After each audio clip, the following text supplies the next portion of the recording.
In the past, you were bending over backwards, doing far too much for others, not enough for yourself. But now something's changed and you're learning to say no more often. Now you're motivated to help, but you're not overdoing it in the way you used to. So I see that as a good change. In the past, in terms of what you want in life, you keep talking yourself out of it. You know what you want, but you're holding back because your logic talks you out of it, and then you get too damn busy to stop and think about it. But you do know what your passion in life is. You are fully connected to your passion. You are ambitious and you have the energy to fulfill those ambitions. In terms of emotions, you don't have the same thick skin as other people, so you don't just hear what's said, you hear what's not said. You're listening behind the lines, so you pick up on more than they want you to. In terms of what you're doing, you like doing things start to finish. You hate being interrupted in the middle of anything. You do go in an obvious start to finish pattern. And again, if anyone criticises what you do, you'll take it to heart, because again, that idea of not having the same thick skin shows up in that area too. In the past, you had natural leadership qualities that if you weren't in a leadership role, you'd become bossy. Whereas now you're more a multitasker, you're thinking 20 things at once and putting 10 into action already. So that leadership quality is gone. You're not using it the way you used to, but now it's more multitasking.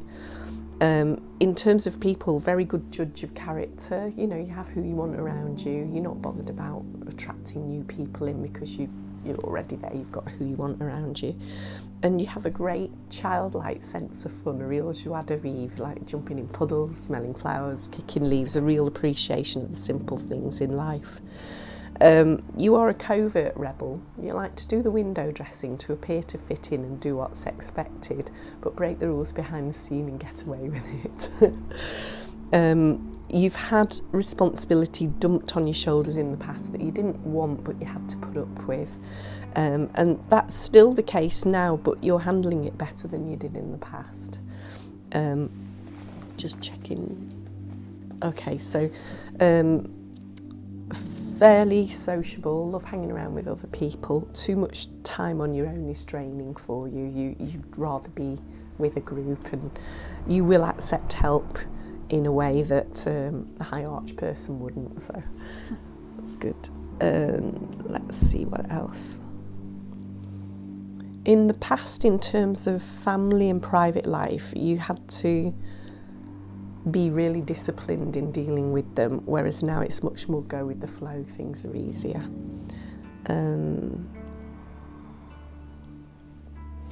Now, the shape of your foot is really confusing me, because like my eyes are fighting because they look wide but they should be narrow. So I'm going to tell you what a wide-footed life is, and I'm going to tell you what a narrow-footed life is. You're living a wide one, but you really are narrow. So wide is hard-working, always on the go, can't sit still, have to be doing something all the time. You know, if we offered to get you a cup, you'd be getting cups out of the cupboard to help. You couldn't just sit there and let us do it. But a narrow-footed life is a love of aesthetics, an appreciation of beauty in your surroundings, an emphasis on stopping to take time out to appreciate. So to me, you've got both going on at the same time, and to me, they don't go together. So being on the go all the time and needing to stop and take time out to appreciate that clashes. So I think if I were, you know, to impress upon you something, it would be to put an emphasis on that carving time out, going for the pamper treats, you know what I mean, to give yourself that quiet time that you will need, because if you don't get it, you're going against your own personality. Right, so let's have a look at the bottom of your feet. So if you sit your bottom back as far as you can.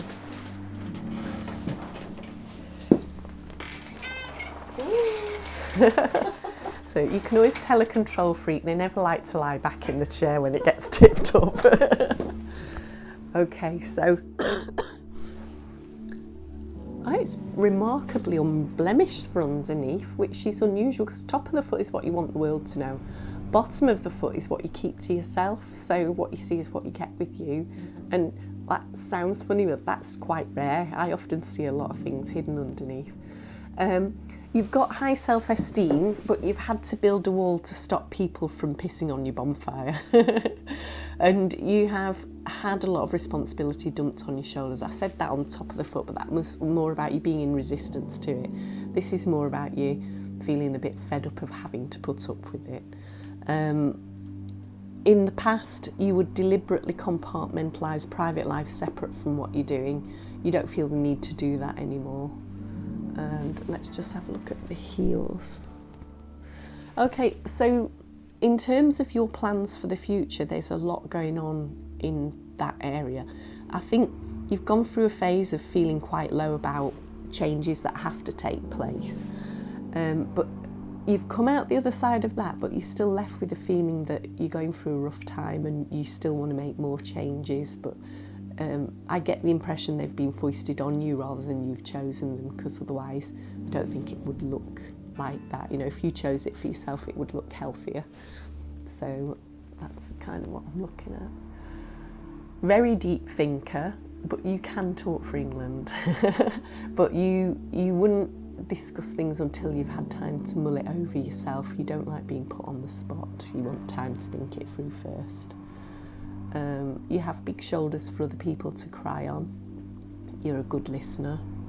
I think you've learned not to take it on board as if it's your own. You've learned that listening is enough. So I see that as a good thing as well. And right now, you want me to know what you're thinking because you're pushing this toe towards me. So that's what I'm picking up on your feet. I like to finish up with 2 sets of cards. Okay. So these are my motivation cards. And right, so these have got photos on one side and words on the other. And I want you to pick a card at random. Have a look at the photograph side. And I bet you know why you picked it. Right, okay. I'm just picking... At random. Okay. Oops. Have a look at the photo. And I bet you know why you've picked it. Just to relax more, I guess. Exactly. Yeah. That backs up what I've just been Yeah, saying. it Right, and then this one, I like to finish with some fairy cards. Right, so with this one, you're going to pick a card with the intention of guidance for now. Okay.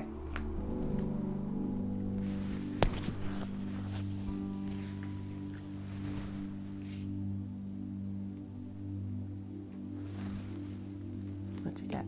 New opportunity. Haha, brilliant. I know. That backs up what we were saying. It's quite similar to my fortune cookie. Yeah, really. Yeah, message as well. That's weird. Right, I'm going to read it to you. Okay. So this is Drawing Virtue, Healing with the Fairies. And it says, be aware of a new opportunity being presented to you. It's safe for you to trust and enter into this new realm. A momentous opportunity is being presented to you.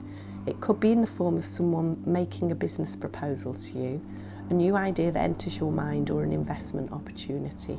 It could even come in the form of a loss in which you're about to gain something even more suitable. Even though you may feel intimidated or unqualified to move to the next level, be assured that heaven is reaching its hand through the window, guiding and protecting you as you soar upwards. If you need help trusting the validity of the new opportunity, pray for spiritual guidance. You will soon believe in the trustworthiness of this gift, and you will know that you deserve heaven's help. Aww. And there's an affirmation. Each of these cards have an affirmation, and the idea is you repeat it like a mantra when you're looking in the mirror, so you see you telling yourself. Okay.